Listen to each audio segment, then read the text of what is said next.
Hello everyone and welcome back to VLADA'S place here in beautiful Temecula's wine country. Despite the blue skies, today is actually a cold day. We are in 60s, which means I'm gonna crank up my oven and I'm gonna make a special meal for me and my kids. I'm going to share with you how I make leg of lamb and how I do it so that meat stays nice and juicy. The key is in spices and in temperature. We're going to make our own delicious rub. For the list of ingredients and the amounts, check out the list below this video. Add suggested spices in a large mixing bowl. As you know, lamb has a very unique flavor.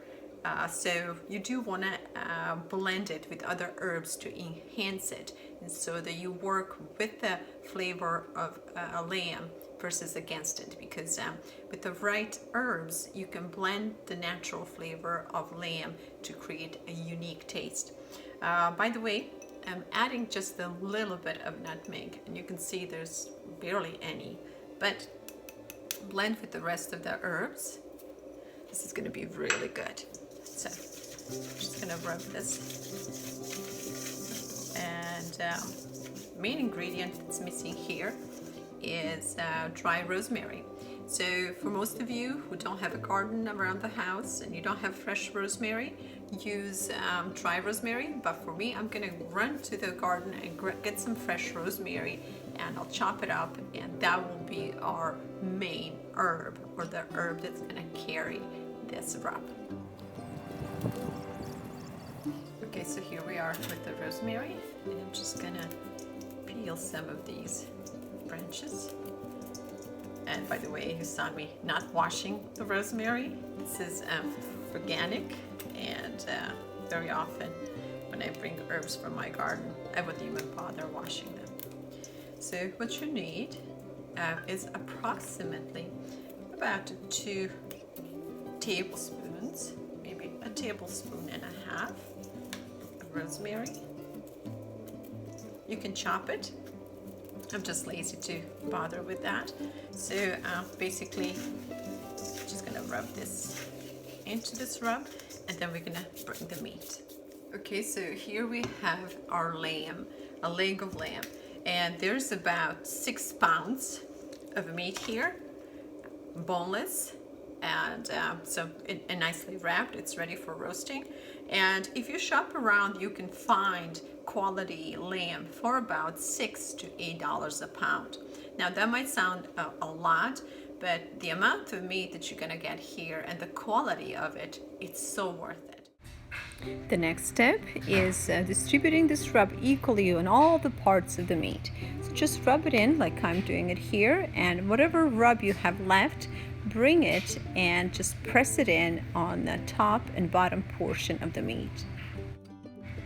There's no question why this blend of spices is called rub, because you literally need to rub it into the meat. Okay. And then we are moving to the next step.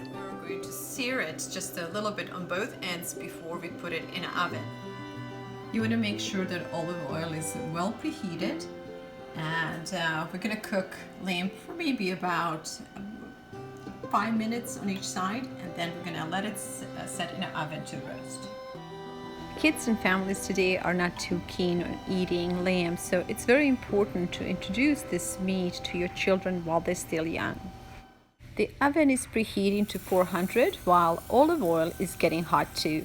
So let's just add the lamb to the hot oil and let's sear it for about 5 minutes on one side. Call me crazy, but I simply love these kind of sounds. Once meat is seared on both ends, I'm gonna finish it up with our local Pinot Grigio from a winery that's just down the street. So maybe about 3/4 cup of wine. And I'm gonna let it simmer just for another minute before I set it to bake on 400 for about 20 minutes.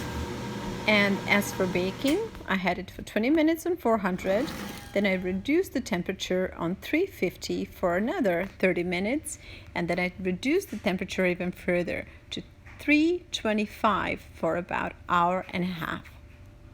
Normally, I will let the meat rest in a Dutch oven in juices for about 40 minutes before I cut it. But kids just got home from school and we are hungry, so we are cutting this meat a little bit prematurely. But in any case, if it's done right, this will be absolutely delicious. As they say, the proof is in a pudding and the picture is worth 1,000 words. So as you can see, the lamb is perfectly cooked and yet it's still very juicy. And this wonderful blend of meat juices and herbs is to die for. Our side dish is featuring sweet potatoes and onions that came straight from 99-cent store, as well as the butter lettuce. Before we go, I just want to encourage you to eat well and to fuel your life and your kids' life with the good energy. This is one of the most important investments you will do for your family and yourself. Thank you so much for spending time with me. My name is VLADA'S, and I am a founder of a charitable organization called VLADA'S Seeds of Life, whose mission is to help reconnect American families and communities. You can find out more about our charity at VLADA'S.com, and I hope you will like this video and subscribe.